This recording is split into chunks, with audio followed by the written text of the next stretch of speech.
اعوذ باللہ من الشیطان الرجیم، بسم اللہ الرحمن الرحیم۔ ہم اپنے نیشنل تعلیم و تربیتی اجلاس کا آغاز تلاوت قرآن کریم سے کرتے ہیں۔ تلاوت قرآن کریم کے لیے میں دعوت دیتا ہوں عزیزم رانا صداقت صاحب کو۔ السلام علیکم۔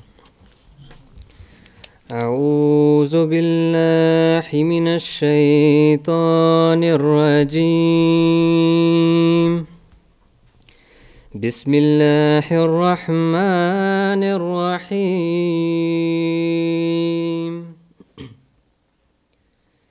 زُيِّنَ لِلنَّاسِ حُبُّ الشَّهَوَاتِ مِنَ النِّسَاءِ وَالْبَنِينَ وَالْقَنَاطِيرِ الْمُقَنطَرَةِ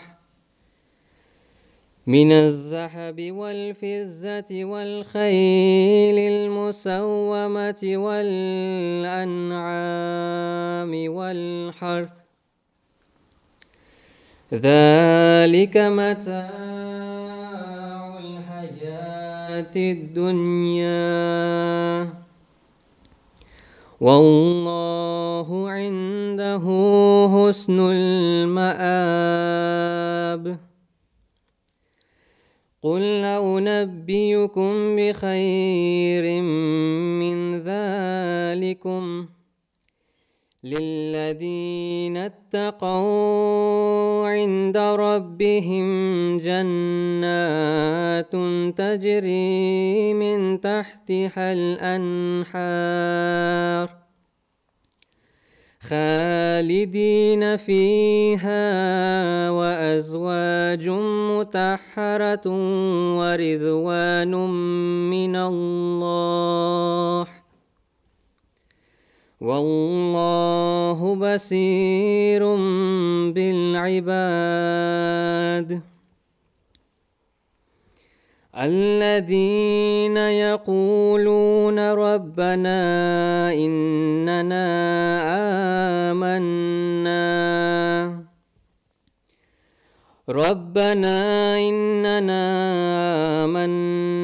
فاغفر لنا ذنوبنا وقنا عذاب النار۔ ترجمہ: اللہ کے نام کے ساتھ جو بے انتہا رحم کرنے والا، بن مانگ دینے والا اور بار بار رحم کرنے والا ہے۔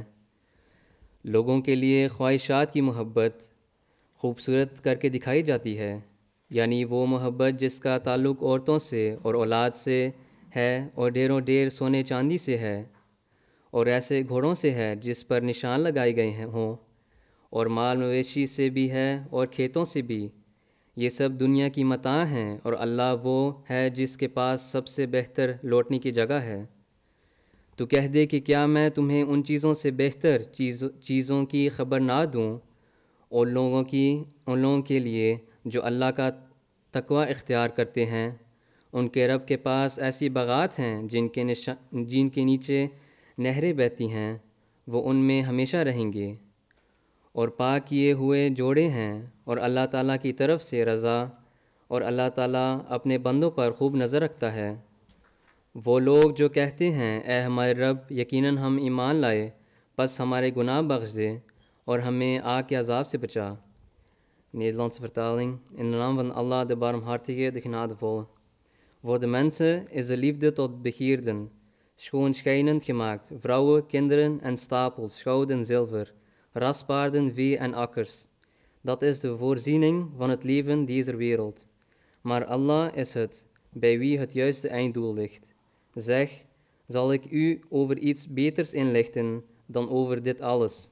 Voor degenen die God vrezen, zijn er tuinen bij hen, waardoorheen rivieren stromen, daar zullen zij vertoeven.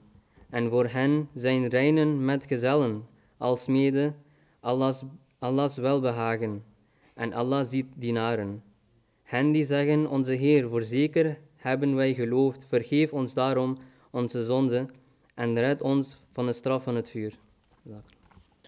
جزاکم اللہ حسن الجزا۔ عہد دہرا لیتے ہیں، عہد کے لیے کھڑے ہو جائیں۔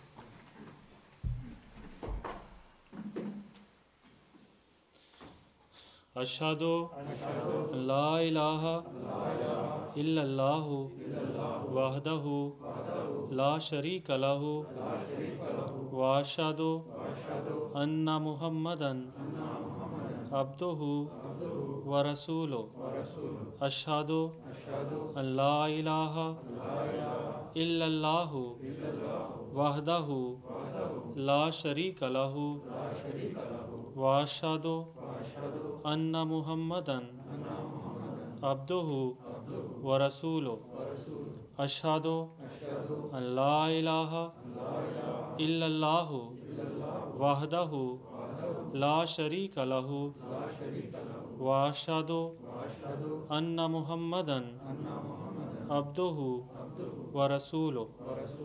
میں اقرار کرتا ہوں کہ دینی، قومی اور ملی مفاد کی خاطر میں اپنی جان، مال، وقت اور عزت کو قربان کرنے کے لیے ہر دم تیار رہوں گا۔ اسی طرح خلافت احمدیہ کے قائم رکھنے کی خاطر ہر قربانی کے لیے تیار رہوں گا، اور خلیفہ وقت جو بھی معروف فیصلہ فرمائیں گے اس کی پابندی کرنی ضروری سمجھوں گا انشاءاللہ تعالی۔ Ik beloof plechtig dat ik steeds bereid zal zijn om mijn leven, bezit, tijd en eer op te offeren voor de zaak van de godsdienst, land en natie. Ik zal ook bereid zijn om mijn iedere opoffering te getroosten voor de voorzitting van het Ahmadiyya Khilafat, welke معروف beslissing de tegenwoordige kalif ook neemt. Ik zal het noodzakelijk achten mij hier aan te houden. Inshallah ta'ala. تشریف رکھیں please.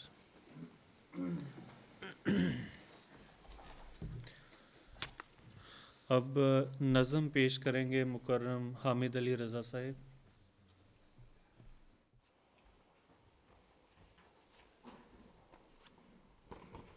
السلام علیکم ورحمۃ اللہ۔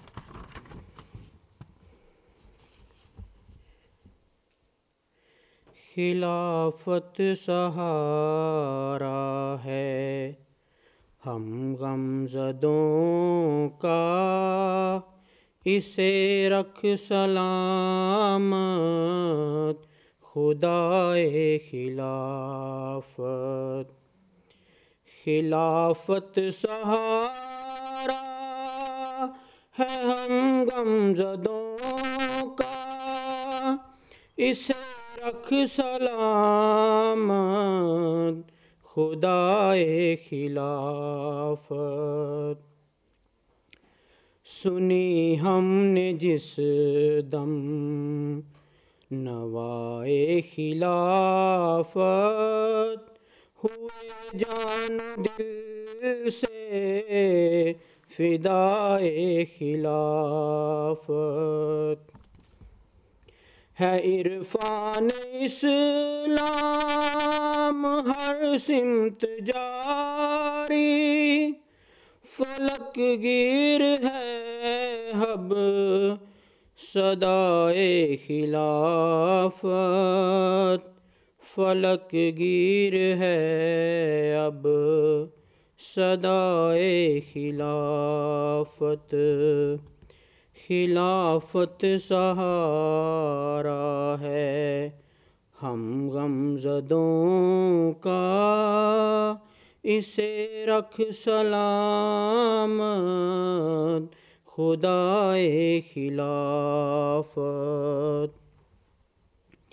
زمانے کی رفتار یہ کہہ رہی ہے، بقا عدل کی ہے بقائے خلافت۔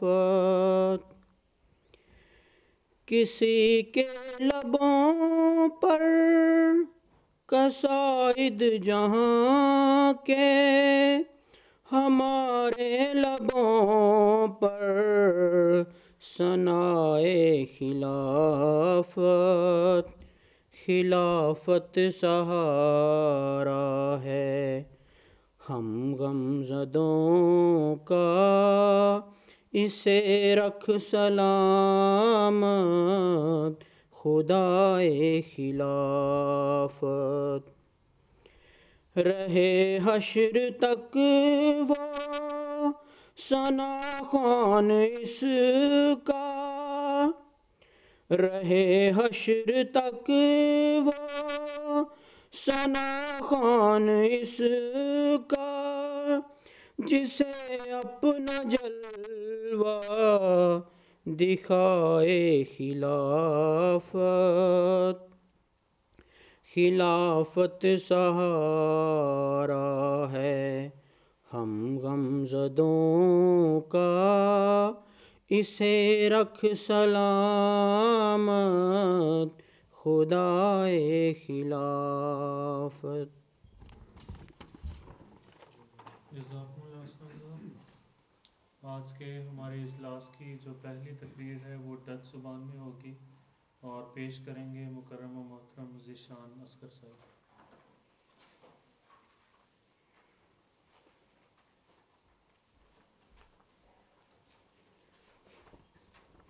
السلام علیکم ورحمۃ اللہ وبرکاتہ۔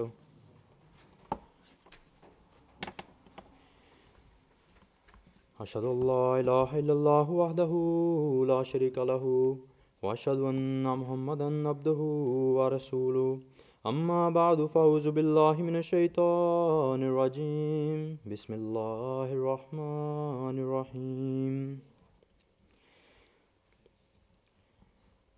Mijn toespraak gaat over Hazrat Masih Maud ﷺ.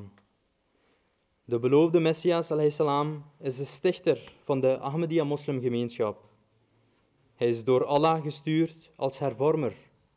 Dat betekent dat hij de taak heeft gekregen de moslims weer terug te brengen naar de leer van de islam, zoals deze door Allah en de heilige profeet, vrede zij met hem, is geopenbaard. Wij zijn allemaal Ahmadi-moslims, maar wat betekent dat? Wij, de volgelingen van de beloofde Messias ﷺ, zijn. Het verschil tussen Ahmadi-moslims en andere moslims is dat de meeste moslims niet geloven dat er na de heilige profeet Mohammed, vrede zij met hem, nog een andere profeet zou kunnen komen. In de heilige Koran, hoofdstuk 61, vers 7, vinden wij: En toen Jezus, zoon van Maria, zeide: O kinderen van Israël, ik ben Allahs boodschapper voor u, datgene bevestigend wat voor mij in de Torah was, en een blijde tijding gevende van een boodschapper die na mij komen zal. Zijn naam zal Ahmed zijn. En als hij tot hen komen zal met duidelijke bewijzen, zullen zij zeggen: dit is louter bedrog. Dit vers laat ons 3 dingen zien. Ten eerste, Hazrat Jezus werd gestuurd om mensen weer terug te brengen naar de leer van de profeet Mozes. Ten tweede, Allah in de heilige Koran aangeeft dat er een volgende profeet zal komen, wiens naam Ahmed zal zijn. En als laatste, dat een groot deel van de mensen zich tegen hem zal keren, ook al geeft hij hen veel bewijs voor zijn waarheid. En verder is er nog een hadith. Hazrat Abu Huraira vroeg de heilige profeet Mohammed, vrede zij met hem, meerdere keren wie de anderen die deze gelovigen nog niet hebben ontmoet waren. Een andere metgezel, Hazrat Salman uit Perzië, zat ook in de bijeenkomst. Toen de heilige profeet Mohammed, vrede zij met hem, de vraag van Hazrat Abu Huraira beantwoordde, legde hij zijn hand op de schouders van Hazrat Salman en zei: als het geloof naar de Pleiaden op zou stijgen, dan zouden er enige van onder zijn mensen zijn die het geloof zouden terugbrengen. De heilige Koran, het woord van Allah en de gezegden van onze heilige profeet sluiten altijd naadloos op elkaar aan. Begrijp jij wat bovenstaand vers en deze hadith samen betekenen? Dit is een goede discussievraag voor de lokale isla's. We zijn erover eens dat de beloofde Messias dus door Allah is gestuurd, met de taak om de moslims weer terug te brengen naar de ware leer van de islam. Maar hoe heeft hij dat dan gedaan? Ik ga jullie een overzicht geven van enkele dingen wat hij in zijn leven allemaal gedaan heeft om dit doel te bereiken. In 1835 was de geboorte van onze beloofde Messias, salam, Hazrat Mirza Ghulam Ahmad salam. In 1869 ontving onze beloofde Messias zijn eerste openbaring van Allah. Verder in 1880 werd het boek Brahine Ahmadiyya, deel 1, gepubliceerd. 9 jaar later, in 1889, op de 23 maart, werd de eerste beit in Ludhiana. 40 mensen legden de eed af. In hetzelfde jaar, 1889, werd, zoals voorspeld door Allah, de geboorte van de beloofde zoon. In 1891, Hazrat Mirza Ghulam Ahmad maakt er aanspraak op de beloofde Messias te zijn. Op 10 december 1892 werd de eerste Mubayla gehouden. Volgend jaar, in 1993, Allah leerde de beloofde Messias in 1 nacht een groot deel van de Arabische taal. In 1994, zoals voorspeld door de heilige profeet, vrede zij met hem, vinden de zons- en maansverduistering in de Ramadan plaats. Een belangrijk moment in 1896. Tijdens de grote conferentie van religies werd een artikel van de beloofde Messias salam voorgelezen. Dit werd later uitgegeven als het boek Filosofie van de Islamitische leer. 1897. De krant Al-Hakam wordt voor het eerst uitgegeven. In 1899 werd het boek Jezus in India wordt uitgegeven.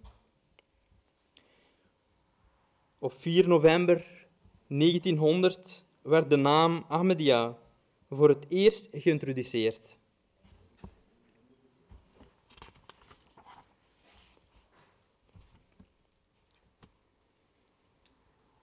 In 1903, zoals voorspeld, verspreidde de plaag in Punjab, India. In 1904, de beloofde Messias maakte er aanspraak om op de tweede komst van de Krishna te zijn. Verder, in 1905, werd Wasiyat uitgegeven. In 1906, Sadr Anjuman Ahmadiyya wordt opgericht en Tashizul Azhan wordt voor het eerst uitgegeven. En uiteindelijk, in 1908, werd onze beloofde Messias al-Islam overleden op 26 mei. Uit de levensloop van de beloofde Messias kunnen we zien dat hij zijn hele leven heel hard heeft gewerkt om de taak die Allah hem had gegeven te volbrengen. Hij heeft heel veel boeken geschreven, bladen uitgegeven en debatten gevoerd om de ware boodschap van de islam uit te dragen.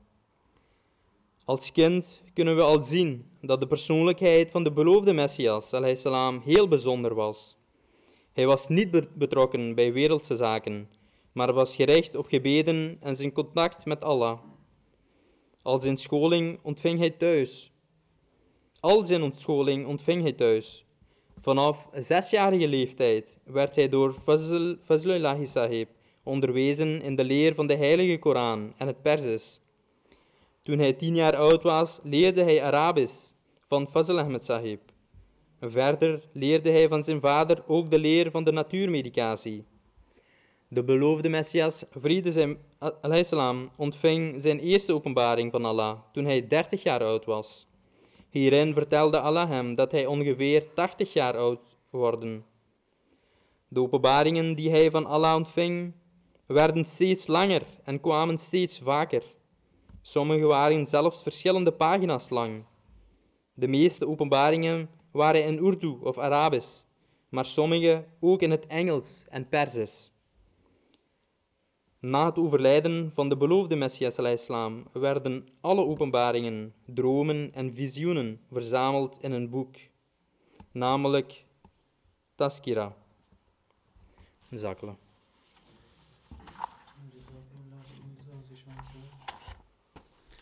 آج کی جو دوسری تقریر ہے وہ مکرم و محترم ابو البشر صاحب پیش کریں گے، نائب صدر خدام الحمدیہ، اور آپ کی تقریر کا عنوان ہے یہ شورا کے حوالے سے ساری تفصیلات ہم سب کے سامنے بیان کریں گے۔ اس تقریر کے رکھنے کا مقصد یہ ہے، ابھی آپ کو پتہ ہے مرکز کی طرف سے تمام قائدین کو خط بھجوائے گئے ہیں کہ خدام سے آگے جو ہماری شورا آ رہی ہے اس میں تجاویز جو ہیں وہ بھجوائیں۔ تو اس حوالے سے مجھے پتہ چلا تھا کہ بعض خدام کو اس نظام کا صحیح نہیں پتہ، اس حوالے سے یہ بڑی ضروری تقریر ہے، برائے مہربانی اس کو غور سے سنیں کہ یہ پورا جو نظام ہے، تجاویز کس طرح اکٹھی کی جاتی ہیں، کس طرح مرکز تک حضور تک پہنچتی ہیں، پھر کس طرح اپروو ہو کے واپس آتی ہیں، سارا جو شورا کا نظام ہے اس کی یہ تفصیل ہمیں آسان لفظوں میں ہمارے سامنے بیان کریں گے، تو برائے مہربانی غور سے سنیں۔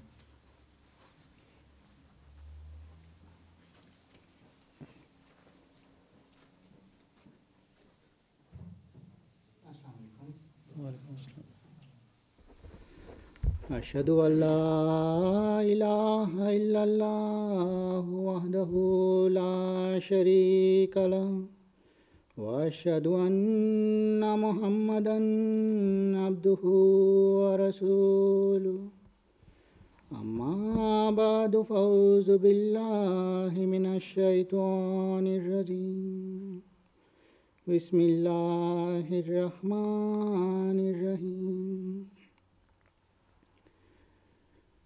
محترم صدر صاحب، محترم مربی صاحب اور حاضرین مجلس، السلام علیکم۔ آج جس ٹاپک پر مجھے کچھ بولنے کا موقع مل رہا ہے وہ ہیں مجلس شورا۔ شورا ایک عربی لفظ ہے، اگر تو ہم اس کا لفظی ترجمہ دیکھتے ہیں تو اردو میں اس کو کہا جاتا ہے مشورہ۔ اب ہمارے جماعت جو ہیں وہ کوئی بھی کام جو ہم کرتے ہوتے ہیں وہ اللہ تعالیٰ کا سکھایا ہوا جو تعلیم ہیں اس کے مطابق ہم کرتے ہیں۔ تو شورا کے سلسلے میں اگر میں کچھ کہنا چاہوں گا تو سب سے پہلے ہمیں دیکھنے کی ضرورت ہے کہ اللہ تعالیٰ ہمیں مشورہ کے متعلق کیا ہمیں تعلیم دیے ہیں۔ القرآن کے سورہ الشورى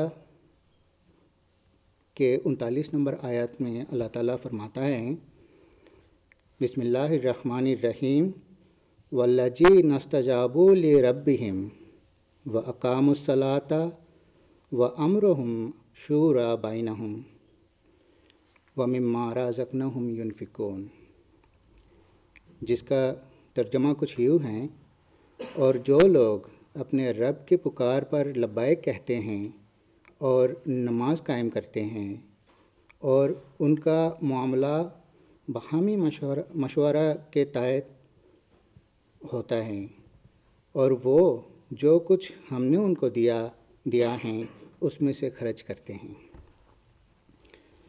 اب یہ اللہ تعالیٰ نے ہمیں سکھایا ہے کہ ایک مومن مسلمان جو ہیں ان کا جتنے سارے کوالٹیز ہونی چاہیے ان میں سے ایک ہیں کہ وہ مشورہ کے ساتھ کام کرتے ہیں، اور اللہ تعالیٰ کا سکھایا ہوا جتنے سارے تعلیم جو اس دنیا میں سب سے زیادہ عمل میں لائے تھے وہ ہے ہمارے پیارے نبی حضرت محمد رسول اللہ صلی اللہ علیہ وسلم۔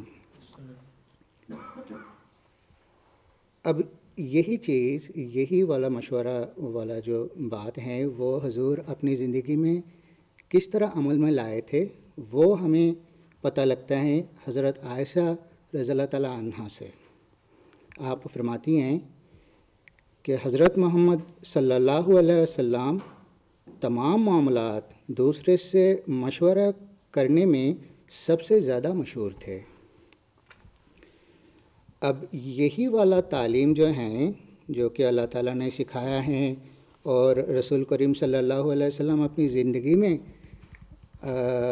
عمل میں لائے تھے، وہی تعلیم جو ہے نا ایک بڑا خوبصورت چین کی شکل میں ہمارے جماعت میں اب اس وقت ان پریکٹس میں ہیں، جس کے ذریعے سے جس طرح میں ہو گیا، آپ ہمارے سامنے جتنا ہمارے خدام اطفال بھائی بیٹھے ہیں، ہر ایک اگر کوئی جماعت کی بہتری کے بارے میں سوچتے ہیں اور کسی کے ذہن میں کوئی بھی مشورہ ہوتا ہے جو کہ آنے والے وقت میں جماعت کی بہتری کے لیے فائدہ مند ہو سکتے ہیں، تو وہ یہی والا جو چین ہے، خوبصورت چین ہے، اس کے ذریعے سے ہم حضور تک بھیج سکتے ہیں۔ اب مجلس شورا کے جو امپورٹنس ہے اس کے اوپر میں آپ کو تھوڑا سا بتانا چاہوں گا۔ آپ کو پتہ ہے ہمارے جو تنظیم ہیں، ہمارے جو جماعت ہیں، اگر میں خدام الحمدیہ، کیونکہ ہم خدام الحمدیہ کے میٹنگ ہم کر رہے ہیں تو ہم تنظیم کو لیتے ہیں سامنے۔ ہمارے جو یہ تنظیم ہے اس کے سب سے اوپر ہمارے خلیفہ وقت ہیں، اور خلیفہ وقت کے بعد کسی ملک میں جو سب سے ہائیسٹ انسٹیٹیوشن ہوتا ہے وہ ہیں مجلس شورا۔ اگر میں اور تھوڑا سا ڈیٹیل میں بتاؤں آپ کے سامنے تو وہ یہ ہیں کہ کسی ملک کے لیے سب سے بڑا انسٹیٹیوشن جو اس ملک کے فیوچر کے لیے دستور کو بدلنے کا مشورہ کرنے کا حق رکھتا ہے وہ ہے مجلس شورا۔ اب اگر ہم دستور اساسی کو دیکھتے ہیں، جو خدام الحمدیہ کا دستور اساسی کانسٹیٹیوشن، اس کے ایکٹ نمبر 10 جو ہیں اس میں لکھا ہوا ہے کہ کانسٹیٹیوشن کا کوئی بھی چینج کرنا ہو جو آنے والے وقت کے لیے اس ملک میں ایک قانون کے طور پر عمل میں لایا جائے گا، اس کام کو سر انجام دینے والے انسٹیٹیوشن ہیں مجلس شورا۔ اور شورا میں ہونے والے کوئی بھی مشورہ جب خلیفہ وقت منظوری دیتے ہیں تو اس کے بعد وہ عمل میں لایا جاتا ہے۔ یہ ہمارے کانسٹیٹیوشن میں جو ایکٹ لکھا ہے 10، اس کا خلاصہ میں آپ کے سامنے پیش کیا ہے۔ اب میں بالکل ٹو دی پوائنٹ کچھ انفارمیشن آپ کو دوں گا شورا کے متعلق، جو کہ ایک عام خادم کو پتہ ہونا چاہیے، ٹھیک ہے؟ سب سے پہلے بات یہ ہے کہ شورا کے ممبر کون ہوتے ہیں۔ شورا کے ممبر ہوتے ہیں جو مجلس خدام الحمدیہ کے جو نیشنل عاملہ ہیں وہ ہوتے ہیں، ان کے ساتھ پھر جو ریجنل قائدین اور لوکل قائدین ہیں وہ ہوتے ہیں، اور ان کے بعد ہر ایک مجلس جن کا 20 سے زیادہ تجنید ہوتا ہے ان کے لیے علیحدہ نمائندہ الیکشن کے ذریعے الیکٹڈ ہو کے وہ شورا کے ممبر بنتے ہیں۔ اب یہ جو لوکل ریپریزنٹیٹیو ہیں اس کو تھوڑا سا ڈیٹیل میں بتانا چاہوں گا۔ وہ یہ ہیں کہ مثال کے طور پہ کسی مجلس میں اگر 20 خادم ہوں تو پہلا جو 20 خادم ہیں ان کے لیے قائد صاحب جو ہیں اس مجلس کے وہ خود نمائندہ ہوتے ہیں، اور پھر اگر 20 سے زیادہ ہو، مثال کے طور پہ 21 سے لے کے 40 تک کوئی تعداد ہو، تو ان کے لیے قائد صاحب ہوں گے پہلے 20، اور 21 سے لے کے 40 تک ان کے لیے اور ایک نمائندہ ہوں گے، اور اگر 40 سے زیادہ ہو تو پھر قائد صاحب پہلے 20 کے لیے ہوں گے، 21 سے 40 تک کے دوسرے ہوں گے، اور 41 سے آگے جو ہیں وہ تیسرے ہوں گے۔ اسی طرح وہ بڑھتا جاتا ہے۔ تو یہ 3 کیٹیگری ہیں جو لوگ شورا کے ممبرس ہوتے ہیں۔ اب آتے ہیں شورا کے ایجنڈا، اس میں کیا ہوتا ہے؟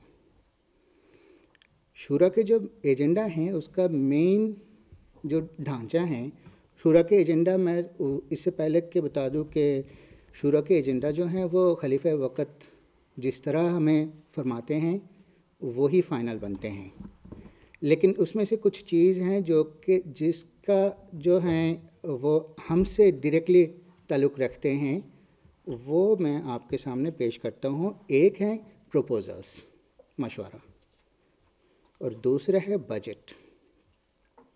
اب جو پروپوزل ہیں اس کے بارے میں آگے بتاؤں گا، لیکن بجٹ کے سلسلے میں بس تھوڑا ایک چھوٹی سی بات آپ سے کرنا چاہوں گا، وہ یہ ہیں کہ جب ہمیں کوئی بجٹ لکھوانا ہے نا تو صحیح بجٹ لکھوانا ہے، سچ بولنا ہے اس میں۔ اور وہ کیوں؟ کیونکہ جماعت کو جو ہے نا ہمارے کسی کا بھی پیسے کی ضرورت نہیں ہے، یہ ہم جو انکم کرتے ہیں نا ہمارے اس پیسوں کو پاک کرنے کے لیے اور اللہ تعالیٰ سے ہمارے رابطے کو اور پختہ کرنے کے لیے یہ بجٹ جو ہے نا صحیح بجٹ وہ لکھوانے کی ضرورت ہے، وہ ہمارے فائدے کے لیے ہیں، ٹھیک ہے؟ اب آتے ہیں ہم پروپوزل کی طرف کہ پروپوزل جو ہیں وہ کس طرح کلیکٹ کیا جاتا ہے اور آگے اس کا پروسیڈور کیا ہوتا ہے۔ جو ہمارے نیشنل عاملہ کے ممبر ہیں وہ ہر ایک پروپوزل جو ہیں وہ بھیج سکتے ہیں، ٹھیک ہے؟ اور دوسرا جیسے کہ عام کوئی بھی خادم، ٹھیک ہے، وہ بھی شورا کے لیے پروپوزل بھیج سکتے ہیں، تجویز دے سکتے ہیں۔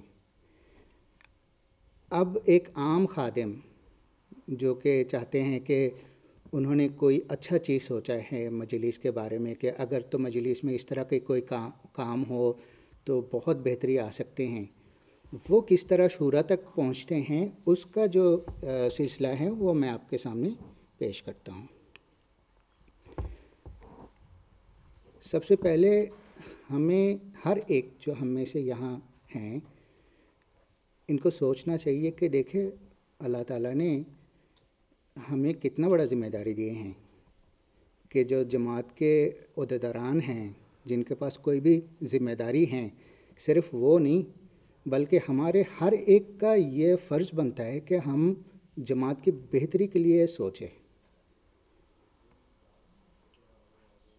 ہم کوئی بھی ہو سکتے ہیں ہم میں سے جو کہ شاید ایسا کوئی مشورہ دیں گے جو باقی کسی کے ذہن میں نہ آیا ہو اور وہ مجلس کے لیے ہمارے جماعت کے لیے فائدہ مند ہو۔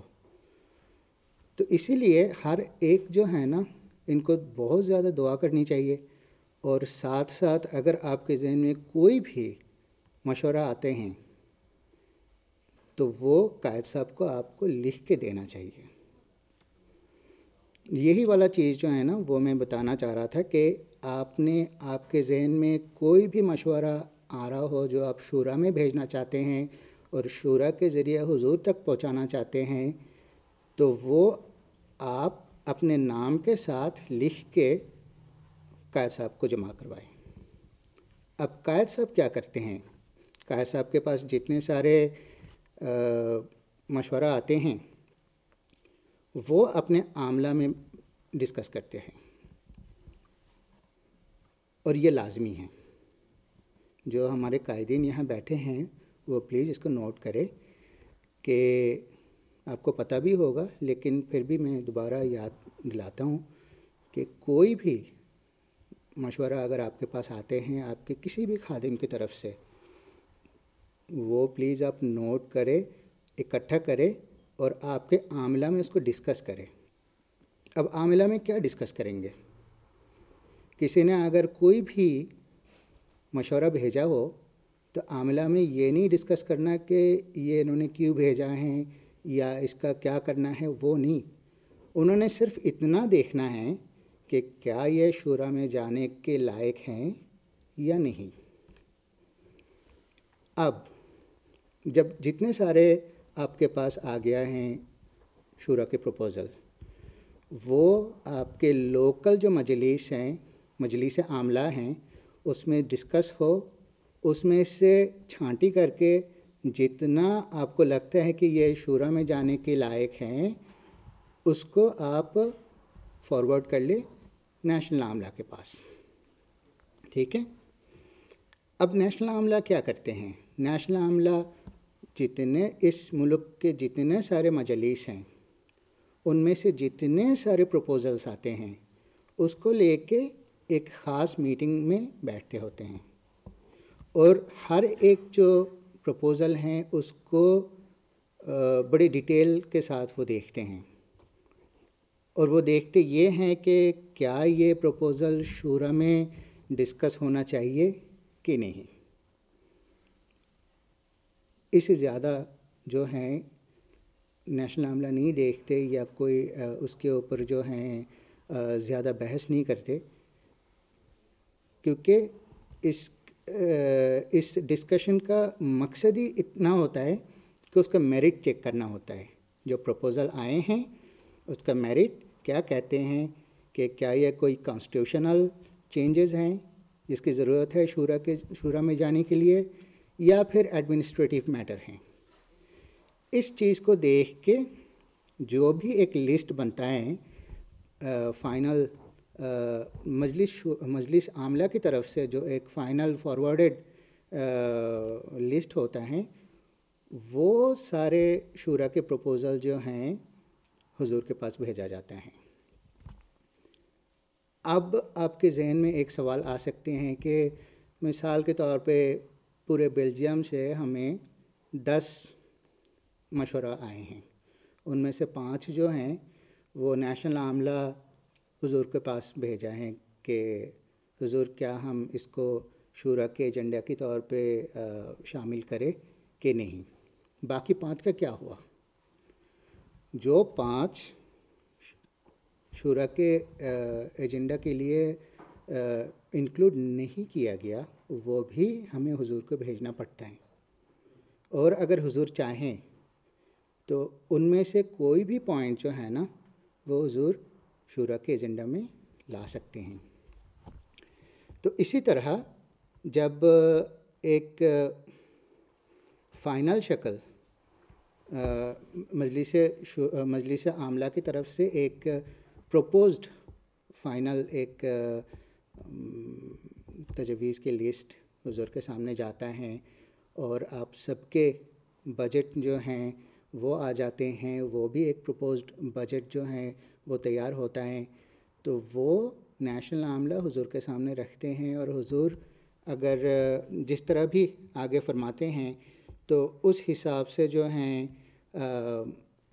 حضور ایجنڈا تیار کرتے ہیں، اور وہ واپس آ جاتے ہیں، اور شورا میں اس کے بارے میں بالکل پورے تسلی کے ساتھ ڈیٹیل میں جا کے ڈسکس کیا جاتا ہے کہ آگے کس طرح ہوگا، آگے کس طرح کیا کچھ کرنا چاہیے، کس طرح اس پروپوزل کو ہم سکسیزفلی کمپلیٹ کر سکتے ہیں، اس کے بارے میں ڈیٹیل میں بات ہوتے ہیں.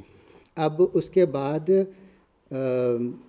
جو بھی ہمارے وہاں سے شورا سے ایک پروپوزڈ ایجنڈا پروپوزڈ رپورٹ نکلتے ہیں، وہ پھر دوبارہ حضور کے پاس چلا جاتا ہے، اور حضور اگر اس کو بہتر سمجھتے ہیں تو اس کا منظوری دیتے ہیں، اور وہ سارے ڈیسیشنز جو حضور کے پاس سے واپس آتے ہیں اس کو اگلے سالوں میں عمل میں لایا جاتا ہے.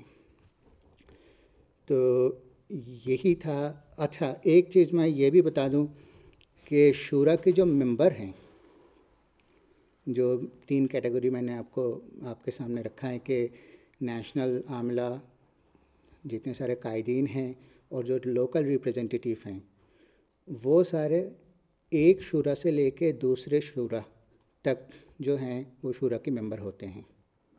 یہ نہیں کہ صرف ایک جو پروگرام ہیں شورا کے اس میں ان کا کام ختم ہو جاتا ہے، وہ نہیں، بلکہ ایک شورا سے لے کے دوسرے شورا تک وہ شورا کے ممبر بنتے ہیں.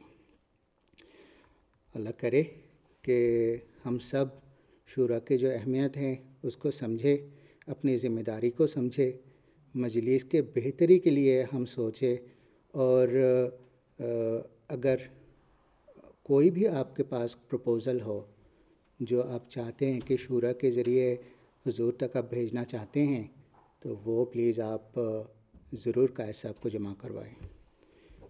وآخر دعوانا ان الحمدللہ رب العالمین۔ السلام علیکم۔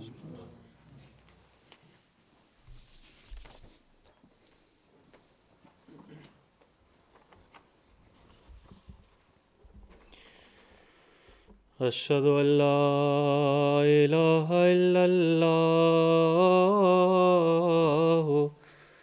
وحدہ لا شریک لہ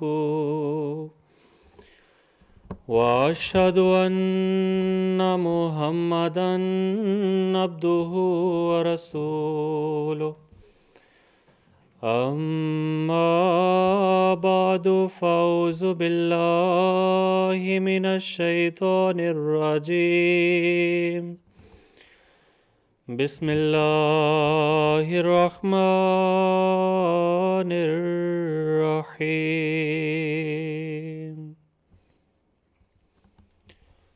السلام علیکم ورحمۃ اللہ وبرکاتہ۔ آج ہمیں محض خدا تعالیٰ کے فضل سے اپنا نیشنل تعلیم و تربیتی اجلاس منعقد کرنے کی توفیق مل رہی ہے۔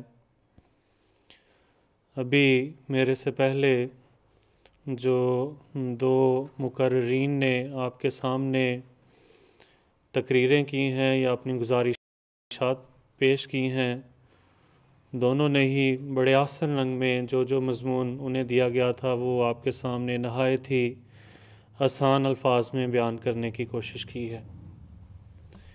ابھی شروع میں جن آیات کی آپ کے سامنے تلاوت کی گئی تھی وہ سورہ آل عمران کی آیات ہیں۔ ان آیات میں اللہ تعالیٰ نے جو انسان کی زندگی کا مقصد ہے وہ بیان فرمایا ہے، اور اللہ تعالیٰ نے جو پہلی آیت تھی اس میں تنبیہ بھی فرمائی ہے۔ ہم میں سے اکثر لوگ یہ دھوکہ کھاتے ہیں اور یہی سمجھتے ہیں کہ یہ جو دنیا کی زندگی کا آرام ہے، یہ جو آسائشیں ہیں، جو مزے ہیں، یہی بس زندگی ہے۔ ان آیات میں اللہ تعالیٰ نے یہ بات ہمارے سامنے بیان فرمائی ہے کہ یہ اچھی اچھی چیزیں جن کی انسان خواہش کرتا ہے، مختلف مثالیں اللہ تعالیٰ نے ان آیات میں بیان فرمائی تھیں کہ ان چیزوں کی انسان جو ہے وہ خواہش کرتا ہے کہ دنیاوی زندگی کے آسائش و آرام کے لیے میرے پاس یہ چیزیں ہونی چاہیے، پھر جو ہے وہ زندگی کا بہت مجھے مزہ آئے گا جینے کا۔ اللہ میاں نے فرمایا کہ اگر اس طرح ہم سوچتے ہیں تو پھر غلط سوچ رہے ہیں۔ انسان کی زندگی کا جو مقصد ہے وہ بالکل ہی الگ ہے۔ یہ جو دنیاوی 4 دن کی زندگی ہے یہ تو دنیا کا عارضی سامان ہے، جس کو بعض اوقات ہم جس زندگی کو ہم سمجھ رہے ہوتے ہیں کہ بہت لمبی ہے، ہم اس میں یہ کر لیں گے، وہ چیز حاصل کر لیں گے، یہ کر لیں گے، ہم نے زندگی میں یہ کچھ حاصل کر لینا ہے۔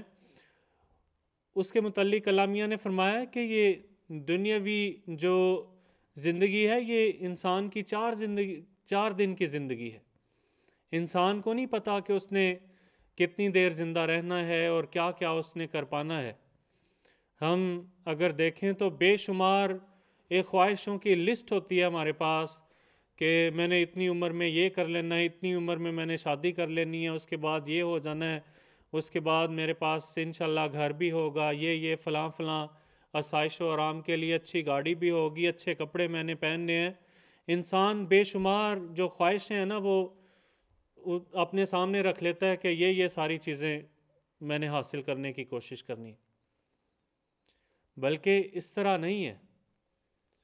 ہم لوگ نہایت ہی خوش قسمت ہیں جنہیں حضرت مسیح موعود علیہ الصلوۃ والسلام کو ماننے کی توفیق ملی ہے، ورنہ کتنی ہی بے چین روحیں اس دنیا سے آنے والے مسیح موت کے انتظار میں گزر گئی ہیں۔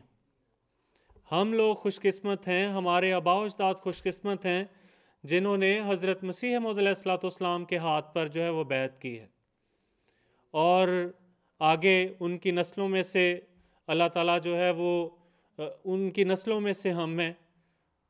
لیکن ہمیں اس چیز کا احساس نہیں ہوتا، چونکہ پیدائشی طور پر ہمیں احمدیت کا جو تحفہ ہے وہ ملا ہے، اس وجہ سے بعض اوقات ہم اس چیز کا احساس نہیں کرتے اور اس کی قدر نہیں کرتے جتنی کرنی چاہیے۔ ان لوگوں سے پوچھیں، اب آپ دیکھ لیں بے شمار جو واقعات حضور انور عید اللہ تعالیٰ بن نصر العزیز اپنے خطبات میں خطابات میں پیش فرماتے ہیں، جنہوں نے خود ریسرچ کر کے خدا تعالیٰ سے رہنمائی پا کر حضرت مسیح موعود علیہ الصلوۃ والسلام کو مانا ہے، ان کے ایمان میں اور ہمارے ایمان میں زمین و آسمان کا فرق ہے۔ وہ اس چیز کی اتنی قدر کرتے ہیں کہ ہم جو ہیں وہ پراؤڈلی کہتے ہیں کہ ہم احمدی ہیں، ہم نے حضرت مسیح موعود علیہ الصلوۃ والسلام کو مانا ہے، اور ہم نے انشاءاللہ العزیز آخری سانس تک حضرت مسیح موعود علیہ الصلوۃ والسلام کا پیغام جو ہے، جو سچا پیغام ہے، حقیقی اسلام کا پیغام ہے، اس کو دنیا کے کناروں تک پھیلاتے چلے جانا ہے۔ ابھی آپ کے سامنے حضرت مسیح موعود علیہ الصلوۃ والسلام کی زندگی کے بعض واقعات بھی مکرم ذیشان صاحب نے پیش فرمائے تھے۔ اگر ہم حضرت مسیح موعود علیہ الصلوۃ والسلام کی زندگی پر غور کریں تو اتنی تڑپ نظر آتی ہے، اتنی جد و جہد نظر آتی ہے۔ حضور رات کو بھی جو ہے وہ سکون سے سویا نہیں کرتے تھے۔ حضور کو یہی فکر ہوتی تھی کہ جو اسلام پر مصیبتیں آ رہی ہیں، ان مصیبتوں کو ہم کس طرح ختم کر سکتے ہیں، کس طرح ہم ان کا مقابلہ کر سکتے ہیں۔ تاریخ میں آتا ہے کہ حضرت مسیح موعود علیہ الصلوۃ والسلام کے ایک صحابی بیان کرتے ہیں، کہتے ہیں میں اکثر حضرت مسیح موعود علیہ الصلوۃ والسلام کے ہاں آ کر رات کو قیام کیا کرتا تھا۔ کہتے ہیں ایک رات میری آنکھوں نے عجیب نظارہ دیکھا کہ حضرت مسیح موعود علیہ الصلوۃ والسلام جو ہیں وہ رات کو بے چینی کے ساتھ اوپر صحن پر کبھی ایک کونے میں جاتے ہیں، پھر دوسرے میں آتے ہیں، پھر دوسرے کونے میں جاتے ہیں۔ کہتے ہیں کہ حضور اتنی تکلیف میں تھے کہ میں حضور کی تکلیف برداشت نہیں کر پایا، اور میرے میں ہمت نہیں پڑی کہ میں آگے بڑھ کے حضرت مسیح موعود علیہ الصلوۃ والسلام سے پوچھ لوں کہ حضور خیریت ہے، آپ اتنی رات کو اتنے پریشان کیوں ہیں؟ کہتے ہیں اگلے دن جب میں نے حضرت مسیح موعود علیہ الصلوۃ والسلام سے اس واقعے کا ذکر کیا کہ حضور میری آنکھوں نے رات کو کچھ اس قسم کا نظارہ دیکھا تھا، آپ بڑی تکلیف میں رات پھرتے رہے، کیا وجہ تھی؟ تو حضور نے ان کو مخاطب کر کے فرمایا کہ آپ رات کو جاگتے تھے۔ حضور نے فرمایا کہ اصل بات یہ ہے کہ جب ہمیں اسلام کی مہم یاد آتی ہے تو میری طبیعت ایسے ہو جاتی ہے جیسے مچھلی پانی کے بغیر، اگر مچھلی کو پانی کے باہر رکھیں گے، جس طرح مچھلی تڑپتی ہے اس طرح میں تڑپتا ہوں۔ اور حضور فرماتے ہیں کہ یہ اسلام ہی کا درد ہے جو ہمیں اس طرح بے قرار کر دیتا ہے۔ ابھی حضور انور عید اللہ تعالیٰ بن نصر العزیز نے کل کے اپنے خطبہ جمعہ میں ہمارے ہی جیسے ایک بھائی، بہت ہی پیارے بھائی اور واقف زندگی عزیزم رؤف بن مقصود صاحب کا ذکر فرمایا تھا، اور حضور نے کتنے پیارے الفاظ میں ان کا ذکر فرمایا ہے۔ اس کے بعد ہم سب کے لیے بھی لمحہ فکریہ ہونا چاہیے۔ ہم سب جو یہ عہد کرتے ہیں کہ خلیفہ وقت کے لیے ہم ہر چیز کرنے کے لیے تیار رہیں گے، ہر قسم کی قربانی کرنے کے لیے تیار رہیں گے، کبھی ہم نے یہ سوچا ہے کہ حضور کی ہم سے توقعات کیا ہیں؟ حضور ایک احمدی نوجوان کو کس طرح کا دیکھنا چاہتے ہیں؟ حضور ایک احمدی نوجوان کے تقویٰ کا معیار کتنا بلند دیکھنا چاہتے ہیں؟ کبھی یہ ہم نے بیٹھ کے اپنا محاسبہ کیا ہے؟ کبھی سوچا ہے؟ جو حضور نے ذکر فرمایا تھا رؤف بن مقصود صاحب کا، وہ بھی ہم میں سے ہی تھے، لیکن دیکھ لیں بظاہر عمر میں بہت چھوٹے تھے، لیکن جس قسم کی ان میں خوبیاں تھیں وہ خوبیوں کے لحاظ سے ہم سب سے بہت آگے بڑھے ہوئے تھے۔ ہم سب ان کو اچھی طرح جانتے ہیں کہ بے شمار خوبیوں کا مالک وہ نوجوان تھا۔ اگر ان خوبیوں کا یا میں 2 دن تعزیت کے لیے آتا رہا ہوں، مختلف گروپس آتے رہے ہیں، ہر ایک کے ساتھ عجیب و غریب قسم کے واقعات تھے. ہر ایک نے جو ہیں وہ ان کی اتنی بے شمار خوبیوں کا ذکر فرمایا کہ انسان حیران پریشان رہ جاتا ہے کہ ایک چھوٹی عمر کا نوجوان، 19 سال کا نوجوان، اور ایسے عظیم اخلاق پر فائز تھا کہ جبکہ اس طرح کے اس پوزیشن کے اخلاق حاصل کرتے انسان کو بعض اوقات 50 سال کی عمر چاہیے ہوتی ہے، لیکن 19 سال میں ہی وہ ایسے اخلاق انہوں نے حاصل کر لیے کہ ہر ایک کو متاثر کیا. صرف ہم احمدی نوجوانوں کو ہی انہوں نے متاثر نہیں کیا، بلکہ بے شمار لوگوں کے میں نے منہ سے سنا ہے اور کہ ان کے غیر احمدی دوست بھی ان سے بہت زیادہ متاثر تھے. وہ کیا وجہ تھی؟ کیوں متاثر تھے؟ کیونکہ اس بچے کے اخلاق بہت اچھے تھے. جب بھی وہ ملتا تھا ہر ایک سے نہایت ہی خوش اخلاقی سے ملتا تھا، ہمیشہ مسکراتے ہوئے ملتا تھا اور اسلام میں پہل کرتا تھا. جو بھی اسے کام کہہ دیں کبھی اس نے انکار نہیں کیا، خواہ وہ وقار عمل کا کام ہو، خواہ وہ مسجد میں کہیں ڈیوٹی دینے کا کام ہو، کوئی بھی اسے خدمت کے لیے کہیں بھی آپ کھڑا کر دیں، اس کے بعد جو ہے وہ انسان بے فکر ہو جاتا تھا کہ جب تک اس کو نہ کہا اس بندے نے یہاں سے نہیں ہلنا. اور ہم میں سے ہی بعض ایسے ہیں، اگر وقار عمل کے لیے بلایا جائے تو بے شمار ہمیں دنیاوی کام نظر آ جاتے ہیں، بے شمار بہانے یاد آ جاتے ہیں کہ فلاں میری اپوائنٹمنٹ ہے، میرے بچے کی طبیعت نہیں ٹھیک، میرے اپنے سر میں درد ہے، میں نے وہاں جانا ہے، میں نے کسی کو وہاں ڈراپ کرنا ہے. تو ہمیں بھی دیکھنا چاہیے کہ وہ ہم میں سے ہی ایک تھا، لیکن ایسا مطلب کہ مستقل مزاجی تھی اس میں جو ہمارے لیے مثال ہے. اس کے علاوہ جو ہے وقار عمل کے حوالے سے بات کر رہا تھا، ہم میں سے بہت سے خدام اس لفظ کا مطلب ہی نہیں جانتے. اس لفظ کا مطلب کیا ہے؟ وقار عمل کا مطلب ہے ایسا عمل جو انسان کے وقار کو بلند کرتا ہے، ایسا کام جو انسان کی عزت بڑھاتا ہے. اور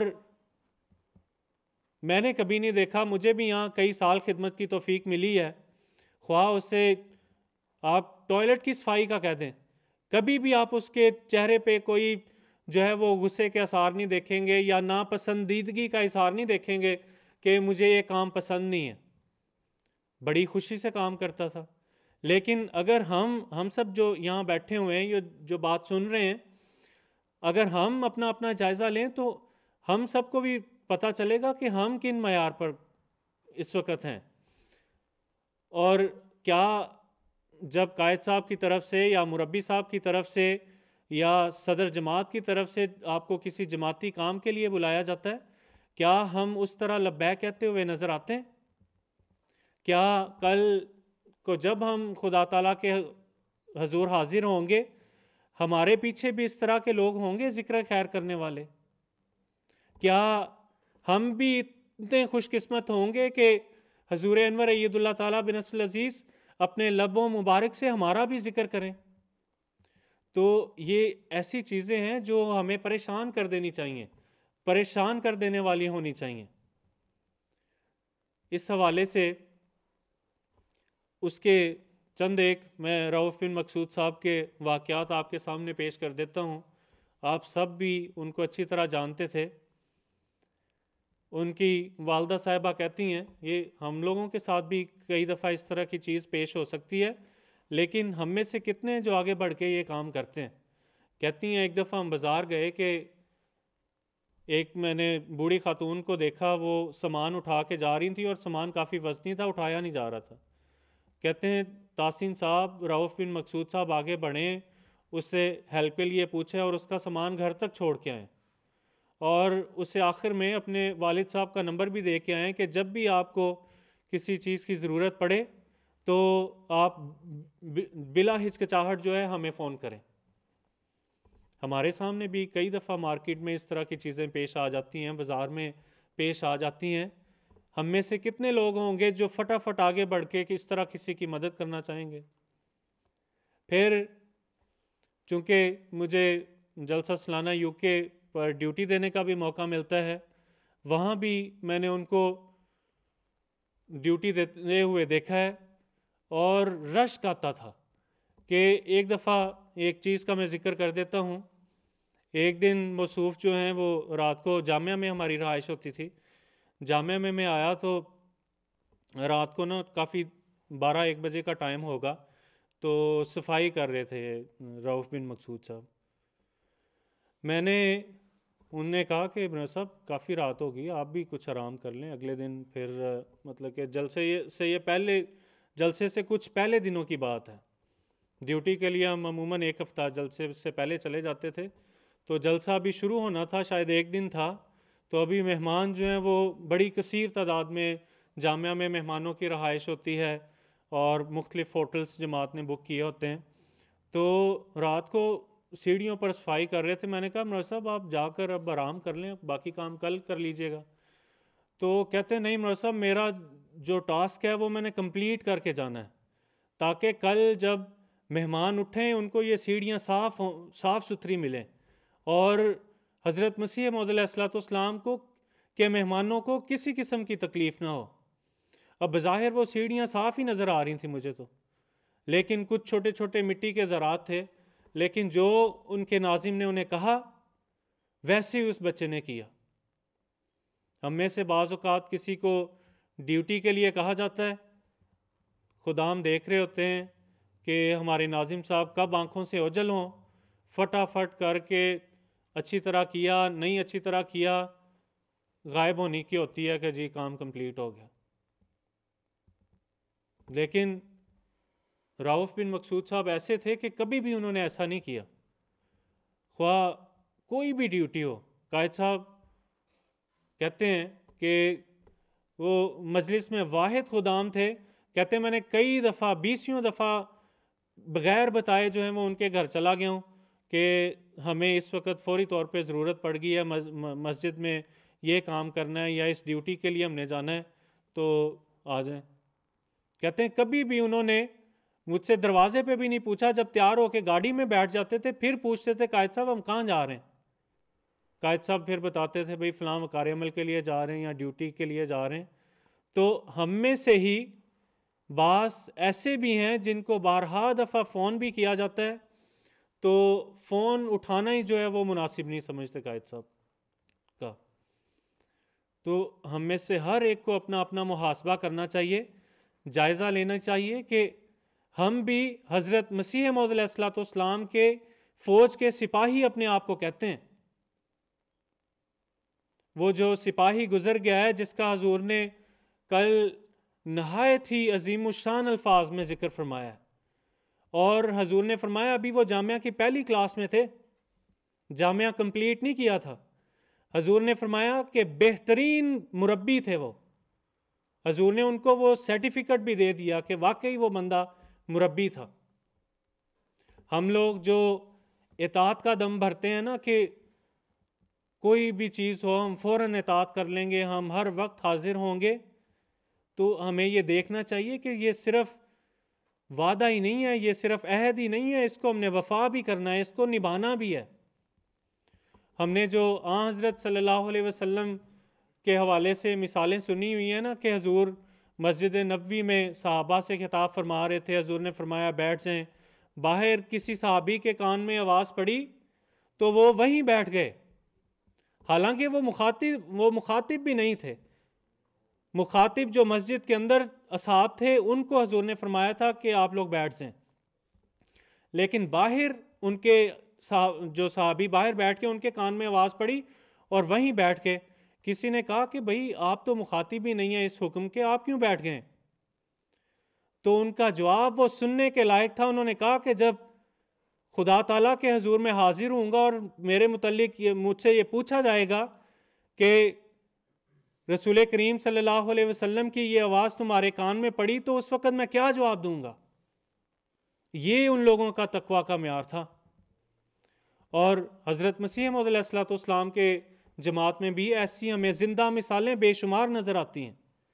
حضرت خلیفۃ المسیح اول رضی اللہ تعالیٰ عنہ کا تو ہم نے واقعہ بے شمار سنا ہوا ہے کہ حضور نے آپ کو یاد فرمایا، چٹھی پہنچی ہے، گھر بھی نہیں گئے، فوری طور پہ یہ نہیں دیکھا جیب میں پیسے ہیں، کرایہ ہے یا نہیں ہے، اللہ پر توکل کرتے ہوئے کہ مسیح موعود علیہ الصلوۃ والسلام نے مجھے یاد فرمایا، فوری طور پر چلے گئے۔ اور ابھی اس طرح کی زندہ مثالیں ہمارے اندر بھی ہیں۔ ابھی رؤف بن مقصود صاحب جن کا ذکر ہو رہا ہے، یہ بھی اطاعت کے ایسے ہی معیار پر قائم تھے۔ جلسے پر خدام کو جب حضور انور عید اللہ تعالیٰ بن نسل عزیز 2018 کا ہمارا جلسہ تھا، اس وقت ہماری ٹیم ہمارے ساتھ کے ممالک کی طرح، جرمنی کی طرح یا یو کے کی طرح عمومی کی یا حفاظت خاص کی بہت بڑی بڑی ٹیمیں نہیں ہیں۔ ہمارے پاس کچھ ہی مخصوص خدام تھے جنہوں نے 24 گھنٹے ڈیوٹیاں دینی تھیں۔ اس میں تھکن بھی ہوتی تھی، سارا کچھ ہوتا تھا، لیکن وہاں بھی مجھے جو ان کے ناظم صاحب تھے انہوں نے بتایا 24 گھنٹے ڈیوٹی دی۔ اور پھر جو ریفریشمنٹ دیتے تھے جاز صاحب، انہوں نے کہا کہ جا کے ان کے پاس گئے، چائے دے رہے تھے صبح صبح، تو اب 24 گھنٹے جس بندے نے ڈیوٹی کی ہو وہ تو فوری طور پر چائے کا کپ پکڑے گا کہ چلیں میں چائے پی کر اپنے آپ کو تھوڑا سا ریلیکس کروں۔ اس پہ بھی اس نے کیا کہا ہے، کہتے ہیں دیکھ لیں جو سارے ڈیوٹی پہ ہیں سب کو چائے مل گئی ہے، اگر مل گئی، اگر بچ جائے گی تو میں پی لوں گا۔ یہ تھا۔ ہم سب کو بھی اپنا دیکھنا چاہیے، اپنا محاسبہ کرنا چاہیے۔ یہ موت کے دروازے سے ہر ایک نے گزرنا ہے، کسی نے جلدی گزر جانا ہے، کسی نے تاخیر سے گزرنا ہے، لیکن انسان اس دنیا میں آتا بھی اکیلا ہے، جاتا بھی اکیلا ہے۔ میں اپنی بات کو زیادہ لمبا نہیں کروں گا۔ جن آیات کی آپ کے سامنے تلاوت کی گئی تھی، ان آیات میں اللہ تعالیٰ نے انسان کی یہ غلط فہمی کو بڑے اچھے الفاظ میں دور کر دیا ہے۔ جو ہم یہ سمجھ رہے ہوتے ہیں نا کہ یہی ہماری ساری دنیا ہے، اللہ میاں نے فرمایا کہ یہ تو زندگی کا عارضی سامان ہے، چند دن کی زندگی ہے، اصل زندگی جو ہے وہ بعد کی زندگی ہے۔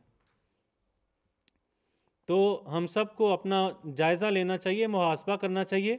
یہ دنیاوی زندگی کے لیے تو ہم بڑے بڑے پروگرام بنا رہے ہوتے ہیں کہ ٹھیک ہے مجھے فاسٹ کنٹریکٹ مل جائے گا، میں نے گھر خرید لینا ہے، لون پہ میں گھر خریدوں گا، 25 سال کی قسطیں ہوں گی، اس طرح کر کے میں نے 25 سال کی قسطیں دے دینی ہیں، اس کے بعد میرا گھر ہو جائے گا، اس کے بعد میں نے یہ کر لینا ہے۔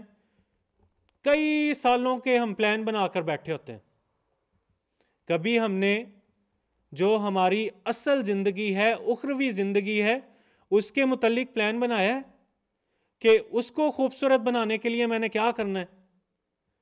میں نے اپنی نمازوں کا معیار بہتر کرنا ہے۔ اگر نمازوں پر میں 5 وقتہ نمازیں پڑھنی شروع ہو گیا ہوں تو میں اپنی جو عبادت ہے اس کا معیار بہتر سے بہتر کروں، میں اپنی عبادت کو نماز تہجد سے سجانا شروع کر دوں، میں اپنی عبادت کو خدمت خلق کے کاموں سے سجانا شروع کر دوں۔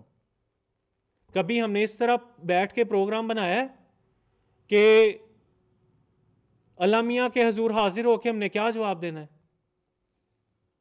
تو میری نہایت ہی آپ سب سے عاجزانہ گزارش ہے کہ ہمیں یہ دیکھنا چاہیے کہ ہمارا عہد کیا ہے، ہم خلیفۃ المسیح سے وعدہ کیا کر رہے ہیں، کیا ہم اس وعدے پر 50% بھی پورا اترتے ہیں؟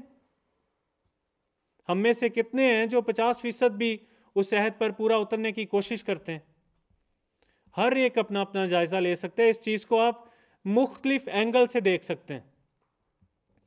مثال کے طور پر دنیا داری کے لیے 24 گھنٹے ہمارے پاس، جس میں ہم نے سونا بھی ہے، محنت بھی کرنی ہے، سارا کچھ۔ 24 گھنٹے کو چھوڑیں، آپ پورا ایک ہفتے کا وقت لے لیں۔ ہر ایک یہاں جو میری بات سن رہا ہے وہ بیٹھ کے اپنا اپنا جائزہ لے سکتا ہے۔ 7 دن تھے میرے پاس، 7 دنوں میں میں نے دنیا داری کے لیے کتنے کام کیے، خدا تعالیٰ کے حضور حاضر ہونے کے لیے میں نے کیا تیاری کی ہے، 7 دنوں میں میں نے کتنا وقت جو ہے وہ حضرت مسیح موعود علیہ الصلوۃ والسلام کی جماعت کو دی ہے، کتنا وقت میں نے عبادت میں گزارا ہے۔ اور اس کا نتیجہ پتہ کیا ہوگا؟ جب ہم سارے اپنا اپنا حساب کریں گے، شاید 98% جو ہے وہ ہم نے ٹائم دنیا داری کو دیا ہوگا، 2% شاید معمولی سا وقت، پورے ہفتے میں شاید کچھ گھنٹے بھی نہیں بنتے ہوں گے جو ہم نے عبادت میں گزارے ہوں گے، خالصتاً خدا تعالیٰ کے حضور عبادت کے لیے گزارے ہوں گے، یا حضرت مسیح موعود علیہ الصلوۃ والسلام کی جماعت کی خدمت کے لیے گزارے ہوں گے۔ آپ دیکھ لیں ابھی اسلام پر مختلف طریقوں سے کتنے حملے کرتے ہیں، کتنے لوگ اعتراض کرتے ہیں، تو ہمارا فرض نہیں بنتا کہ ہم لوگ آگے بڑھ کے اسلام کے جو ہے وہ محافظ بنے، اسلام کے جو ہے وہ سپہ سالار بنے، جو بھی اعتراض آئے اس کا ہم اچھے طریقے سے جواب دیں۔ اور میرے بھائیوں، یہ ساری چیز اس وقت ممکن ہے کہ انسان خدا تعالیٰ کو یاد رکھے، اپنی موت کو یاد رکھے۔ جس طرح پہلے بات ہوئی، موت کے دروازے سے ہر ایک نے گزرنا ہے۔ ہم میں سے کسی ایک کو ایک لمحے کا نہیں پتا کہ میں نے اگلے منٹ زندہ رہنا ہے یا نہیں رہنا، اگلے منٹ میرے دل نے دھڑکنا ہے یا نہیں دھڑکنا۔ تو جب کسی چیز کی گارنٹی نہیں ہے تو پھر ہم کس چیز پر فخر کر رہے ہیں، کس چیز پر بھروسہ کر کے بیٹھے ہوئے ہیں؟ حضرت خلیفۃ المسیح اول رضی اللہ تعالیٰ عنہ سے کسی نے کہا کہ حضور مجھے نصیحت کریں کہ میں نمازیں بھی پڑھنی شروع کر دوں اور خدا تعالیٰ سے دل لگانا شروع کر دوں۔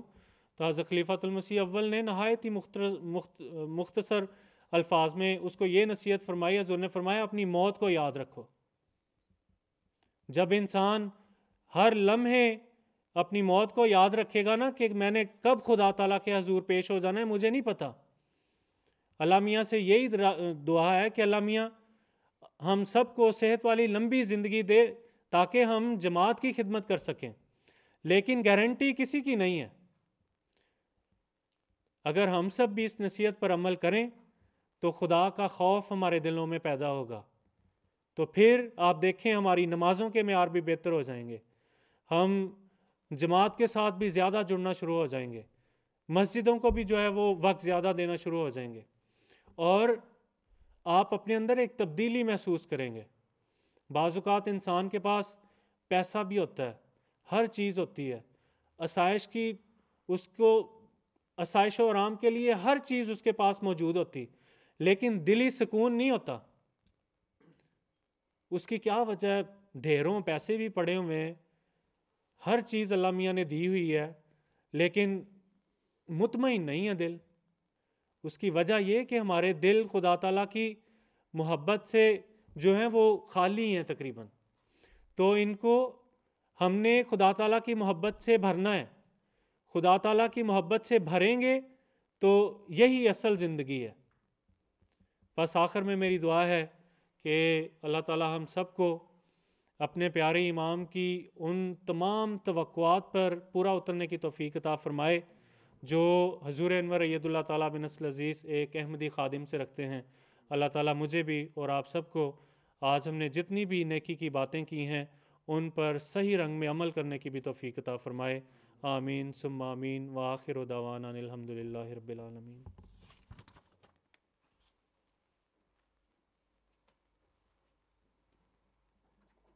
اب میں مکرم محترم مربی صاحب سے بھی درخواست کروں گا، مربی حسیب احمد صاحب سے، کہ آپ بھی کچھ خدام کو نصائح فرمائیں۔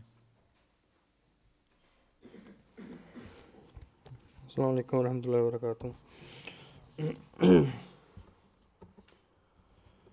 اشہد ان لا الہ الا اللہ وحدہ لا شریک لہ واشہد ان محمدا عبدہ ورسولہ اما بعد فاعوذ باللہ من الشیطان الرجیم بسم اللہ الرحمن الرحیم۔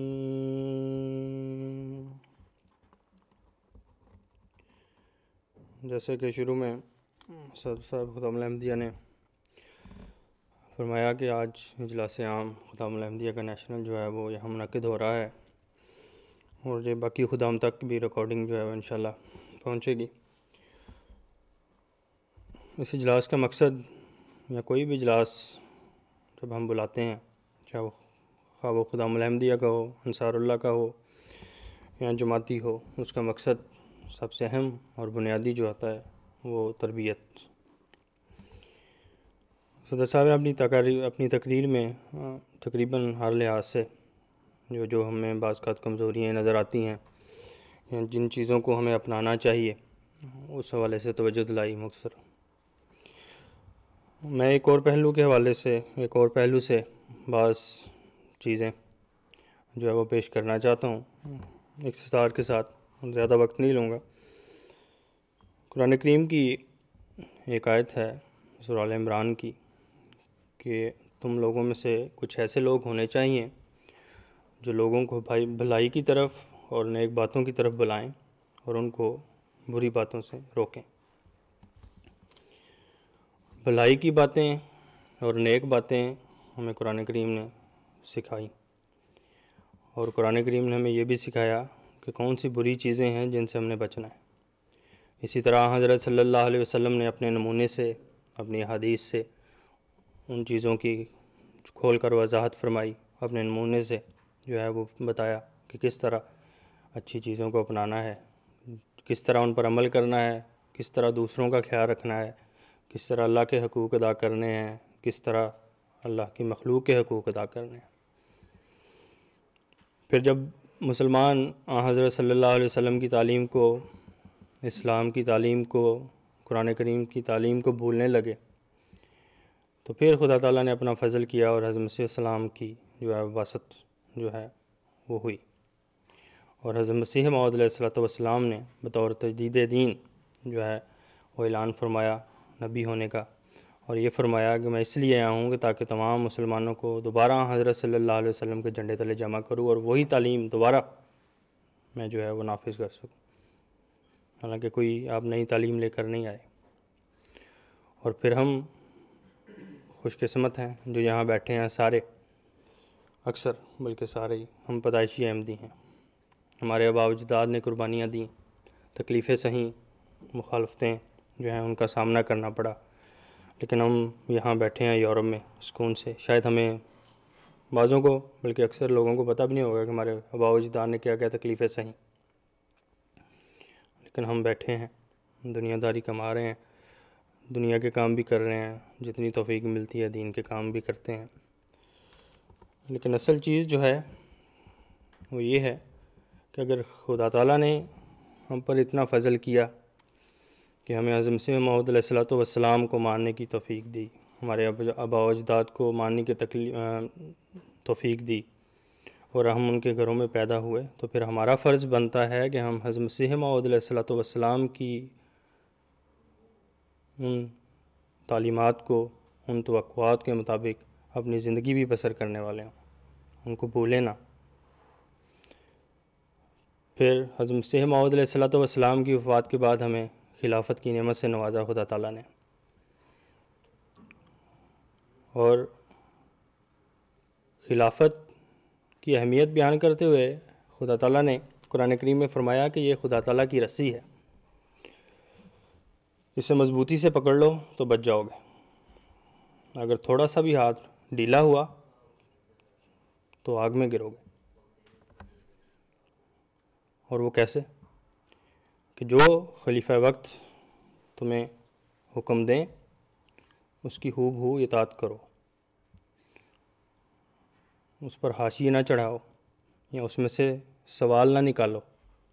بعض چیزیں ہوتی ہیں کہ حضور کی طرف سے آپ ابھی اپنے عہد میں آپ نے پڑھا کہ جو بھی معروف فیصلہ فرمائیں گے اس کی پابندی کرنی ضروری سمجھوں گا، لیکن بعض اوقات ہمارا خلافت سے تعلق ایسا نہیں ہوتا ہے ہر ایک کا، کہ بعض اوقات ہم کہتے ہیں اچھا نہیں یہ تو میں تو یہ نہیں، میں تو یہ کرتا ہوں اس لیے یہ تو میرے لیے حکم نہیں ہے۔ بعض چیزیں ایسی ہوتی ہیں کہ پھر بندہ اس میں سے اپنے آپ کو نکالنے کی کوشش کرتا ہے۔ اصل اطاعت یہ ہوتی ہے کہ اگر خلیفہ وقت نے فرما دیا ہے تو پھر ٹھیک ہے، بے شک بظاہر ہمارا نقصان ہو رہا ہوتا ہے، لیکن کامل اطاعت اور محبت یہی ہوتی ہے کہ اگر ہمارا نقصان بھی ہو رہا ہے اور خلیفہ وقت نے اگر فرما دیا تو اگر ہمیں وہ چھوڑنا بھی پڑے تو ہمیں وہ ایمان اور وہ محبت کا جذبہ ہونا چاہیے۔ اور دوسری محبت کا تقاضا یہ بھی ہے کہ خلیفہ وقت کے ہر معروف فیصلے کو سنا بھی جائے، ان کے خطبات کو، ان کی تعلیمات کو، ان کے ارشادات کو سنا بھی جائے۔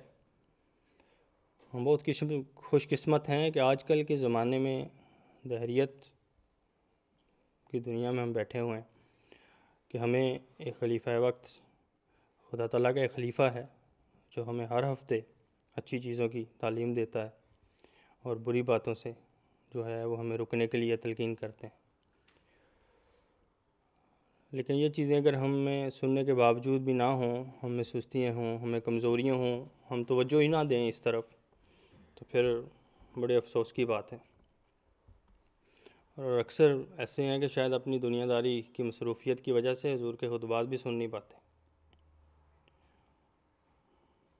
اگر میں شاید ابھی جائزہ لوں کہ خطبہ کس نے سنا ہے، اگر کچھ پوچھوں تو شاید بعضوں کو شرمندگی ہو، چونکہ بطور مربی مجھے پتہ بھی ہے کہ اکثر لوگوں میں، خدام میں یہ سستی ہے کہ شاید کام کی وجہ سے یا اپنی یونیورسٹیز یا کالجز یا جو بھی اسکولز کی وجہ سے جو ہے وہ لائف سن نہیں پاتے، لیکن بعد میں بھی نہیں سنتے۔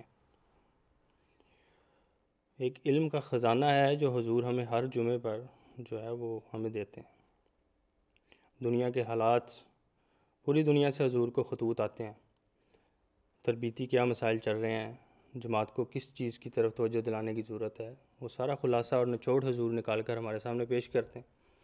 اور ہم اتنے ناشکرے ہیں کہ ہمارے پاس ہر سہولت ہونے کے باوجود، ہماری جیب میں موبائل ہونے کے باوجود، MTA ہونے کے باوجود، انٹرنیٹ ہونے کے باوجود، اور ہم اگر 1 گھنٹہ وقت نکال کر حضور کا خطبہ بھی نہ سن پائیں تو یہ خلافت کی جو ہے وہ ناشکری ہے، نافرمانی ہے۔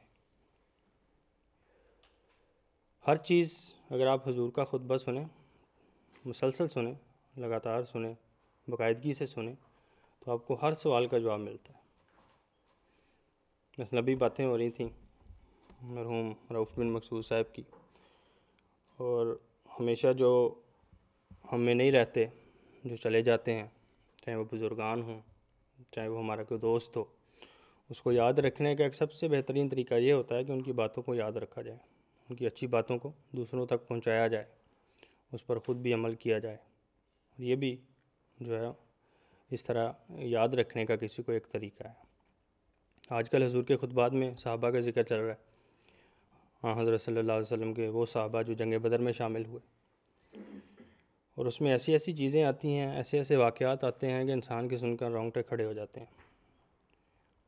ہم یہاں یورپ میں ہیں، لیکن وہاں اگر آپ دیکھیں بعض صحابہ کے پاس اتنا مال تھا کہ شاید ہم سوچ بھی نہیں سکتے، یہاں بیٹھے بھی اتنا خدا تعالیٰ نے دیا ہوا تھا کہ بعض صحابہ کا آتا ہے ذکر کہ جب وہ فوت ہوئے تو ان کا جو ترکہ تھا، سونا اتنا تھا کہ وہ ہتھوڑوں سے توڑ توڑ کر بانٹا گیا۔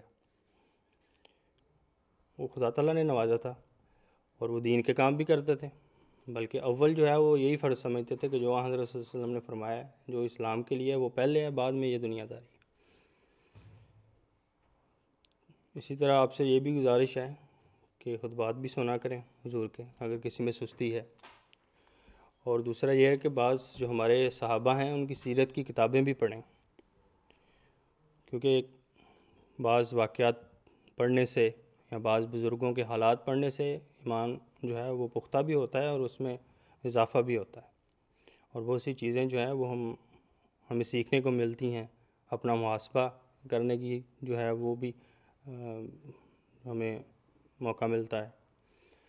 لیکن جو اسلامی اور پھر جماعت کی جو کتب ہیں، تعلیمات ہیں، حضرت مسیح اسلام کی، خلفاء کے خطبات ہیں، اس طرف ہماری توجہ کم ہے، مطالعہ کی طرف۔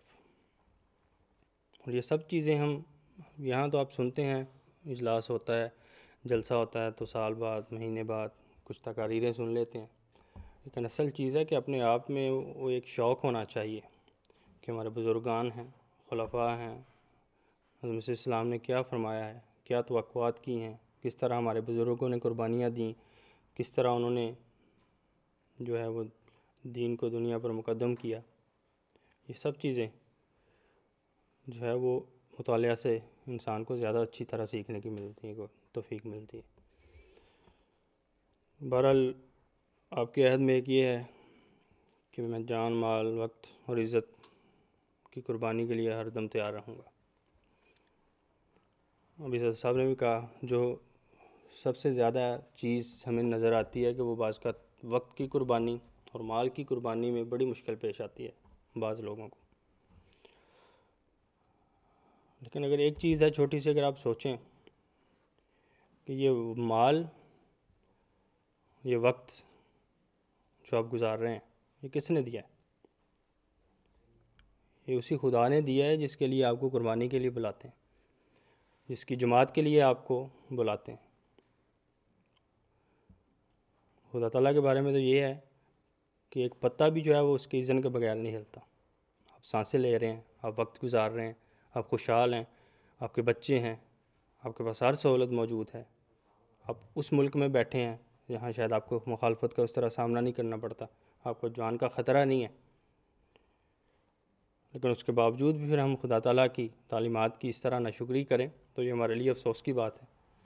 اور پھر ہم بہانے اور عذر تراشیں، یا وہ بات بات پر جو ہے وہ ہم کوشش کریں کہ کسی طرح ٹلی جائے یہ چیز۔ تو آپ کو ہر چیز، آپ یہاں بیٹھے ہیں، بے شک آپ کے والدین کی قربانی ہے، لیکن وہ خدا کا فضل ہے کہ آپ یہاں بیٹھے ہیں۔ لیکن جماعت آپ سے یہی مانگتی ہے کہ جو آپ کا عہد ہے اس پر تو کم از کم پورا اتریں۔ آپ کھڑے ہو کے عہد کرتے ہیں، صدر صاحب کے پیچھے دہراتے ہیں، لیکن اس کو سمجھنے کی ضرورت ہے، اس پر عمل کرنے کی ضرورت ہے کہ میں اپنی مال، جان، وقت، عزت کو قربان کرتا ہوں یا کوشش کرتا ہوں۔ ایک چیز تھی ان کی مرحوم کی، رؤف صاحب کی، جو آپ کے سابقہ قائد صاحب ہیں، انہوں نے ذکر بھی کیا کہ وہ واحد خادم تھا، اور میں نے بھی دیکھا ہے بطور مربی، اور میں چاہتا ہوں کہ ہر مجلس میں ایسا خادم، ایک نہیں بلکہ سارے خدام ایسے ہونے چاہیے کہ وہ میں اس لیے اس کی مثال دے رہا ہوں کیونکہ وہ آپ میں سے ہی ایک تھا۔ آپ نے ان کو دیکھا، آپ کے ساتھ کھیلتا بھی تھا، آپ کے ساتھ اسکول میں بھی پڑھتا رہا، اس لیے آپ یہ نہیں کہہ سکتے کہ وہ کر سکتا تھا ہم نہیں کر سکتے۔ ایک چیز ہے، بہت سی خوبیاں ہیں اس کی، لیکن ایک میں بتانا چاہتا ہوں کہ وہ واحد خادم تھا، اس کا مجھے بھی پتہ ہے، آپ کے خدام، آپ لوگوں کو بھی پتہ ہے، آپ کے قائدین کو بھی پتہ ہے جنہوں نے ذکر کیا کہ وہ واحد خادم تھا کہ جب ہنگامی طور پر جماعت کو خدام کی ضرورت پڑتی تھی تو اس کا پتہ ہوتا تھا کہ اس نے آ جانا ہے اور پوچھے بغیر آ جانا ہے۔ لیکن باقیوں کا ہمیں ابھی بھی خدشہ ہوتا ہے کہ جب ہنگامی طور پر خدام کو ضرورت پڑ جائے تو مجھے خود بعض کا سوچنا پڑ جاتا ہے کہ پتہ نہیں کتنے آئیں گے، کون آئے گا، کون نہیں آئے گا، اور اکثر یہ ہوتا ہے میں یہاں ہوں، میں وہاں ہوں، میں نے صبح کام پہ جانا ہے، میں تھکا ہوا ہوں، میں کام سے آیا ہوں۔ تو یہ چیزیں دین کو دنیا پر مقدم کرنے والی نہیں ہیں۔ وہ بھی آپ کی عمر تقریباً وہی عمر تھی، وہ بھی اسکول جاتا تھا، وہ بھی گھر کے کام کرتا تھا، ٹھیک ہے، وہ بھی آپ کے ساتھ کھیلتا تھا، لیکن اس کے باوجود جب ہنگامی طور پر وہ واحد بندہ تھا کہ اس کی طرف سے نہ نہیں ہونی تھی۔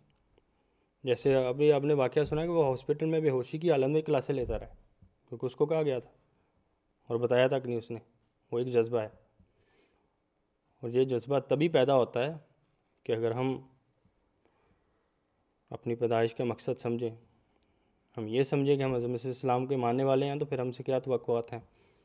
اگر ہم اپنے آپ میں ایک نمونہ ہوں گے تو ہم اپنے بچوں کو نمونہ دے سکیں گے، ورنہ آپ کے بچے بھی ایسے ہی ہے، پھر پیسے کے پیچھے بھاگیں گے، پیسہ تو یہیں رہ جانا ہے۔ ابھی آپ نے آیات میں بھی سنا ہے، یہ پیسہ، یہ مال، یہ دولت، یہ بچے، یہ اولاد، یہ بیویاں، یہ صرف اللہ تعالیٰ کہتا ہے یہی آزمائش بن جاتی ہیں تمہارے لیے۔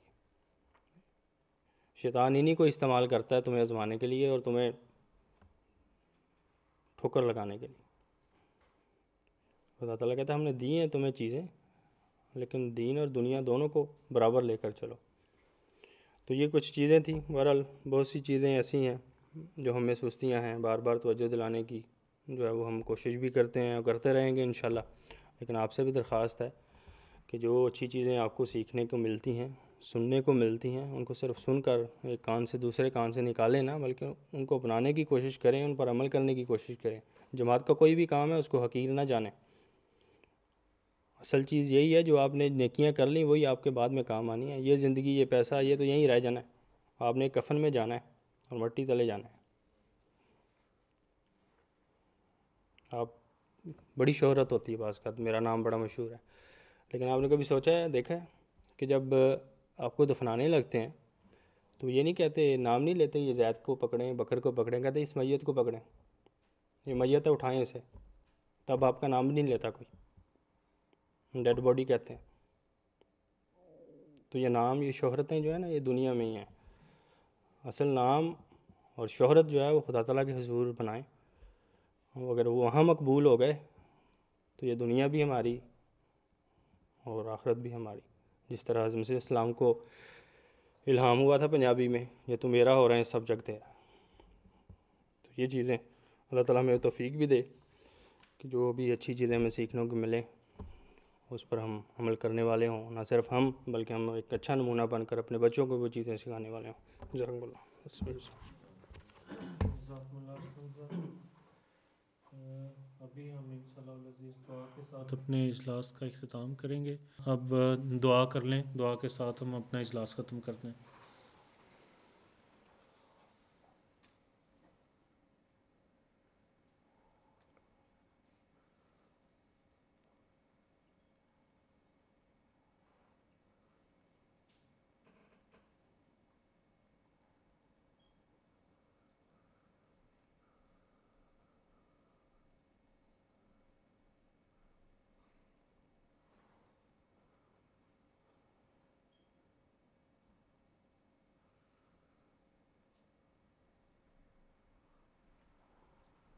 آمین ثم آمین۔